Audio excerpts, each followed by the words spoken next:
hello viewers नमस्कार स्वागतम जानाइছোঁ মোৰ নতুন ইউটিউব চেনেল ভাওনা ভাল পা মই দেৱজিৎ এই ইউটিউব চেনেললৈ আপোনাক সকলোকে স্বাগতম জানাইছোঁ আজি এটো মোৰ ফাৰ্স্ট ব্লগ আজি ভাওনা আছে ভাওনা হ'ব আপোনাৰ খিলামৰা যাবলৈ আমি ওলাইছোঁ আৰু ইয়াৰ পৰা গৈ আমি এঠাইত ৰখিম তাৰ পৰা তেওঁলোক দুজন মানৰ লগত যাম বলক ভিডিঅ'টো তেনে আৰম্ভ কৰোঁ কিন্তু ভিডিঅ'টো শেষলৈকে চাই থাকিব লাইক সাবস্ক্ৰাইব আৰু কমেন্ট কৰি দিব हेलो व्यूअर्स আমি আহি পিনি পাইছোহি এঠাইত অলপ ৰখিছোঁ আৰু কেজনমান আহিবলগীয়া আছে তেওঁলোকলৈ ৰখি আছোঁ আৰু এজনৰ কাৰণে ৰখি বহুত দেৰি ৰখিলোঁ তেওঁ আহি আছোঁ কৈছে পোৱাহি নাই তেখেতে ৰখি আছে ৰ'ব দেখুৱাই দিছোঁ সেইজন চব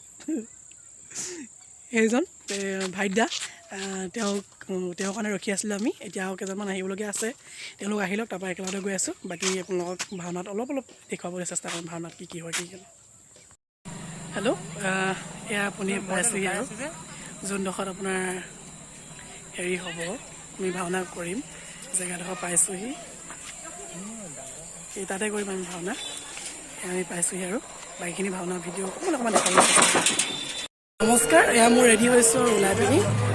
আপোনালোকক দেখুৱাইছোঁ আজি ইন্দ্ৰ কৰিছে নমস্কাৰ মই খিলামৰা হয় আমাৰ খিলামৰাৰ সেতুবন্ধন সাংস্কৃতিক সমাজ খিলামৰা আজি আমি দুৰ্গা পূজা উপলক্ষে আমি নিবেদন কৰিবলৈ লৈছোঁ বিপদাঙ্গ আখ্যান দণ্ডপুত্ৰৰ মুক্তি লাভ নাটকখন আজি প্ৰথমবাৰৰ বাবে অভিনয় কৰিবলৈ সুযোগ পাইছোঁ আমাৰ অসমৰ এতিয়া বৰ্তমান ভাল এজন অভিনেতা বুলি দেৱজিতৰ লগত আজি প্ৰথমবাৰৰ বাবে অভিনয় কৰিবলৈ পাইছোঁ ভাল লাগিব হয়তো মই ধন্যবাদ দিছোঁ দৰ্শক ৰাইজে ভাল পাব বুলি আশা কৰিছোঁ দেৱজিতৰ মই চেনেল দি আছোঁ ভাওনা ভাল পাওঁ মই দেৱজিৎ চেনেলটো লাইক কৰিব ছাবস্ক্ৰাইব কৰিব সকলোকে এইটোৱে অনুৰোধ জনালোঁ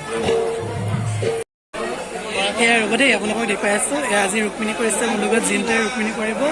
তাৰপাছত জিনটোৱে বহুত ধুনীয়া এক্টিং কৰে বাৰু আজি মই চেষ্টা কৰিবলৈ আহিছোঁ আৰু ৰুক্মিণী কৰিবলৈ আহিছোঁ মই তাৰ পৰা ৰেডি হৈছেগৈ আৰু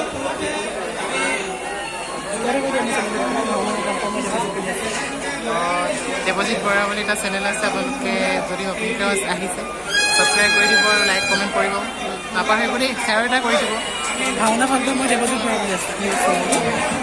ছাবস্ক্ৰাইব লাইক আৰু কমেণ্ট কৰি দিব আজি প্ৰথম ব্লগ মই আপোনালোকে সকলোৱে আদৰে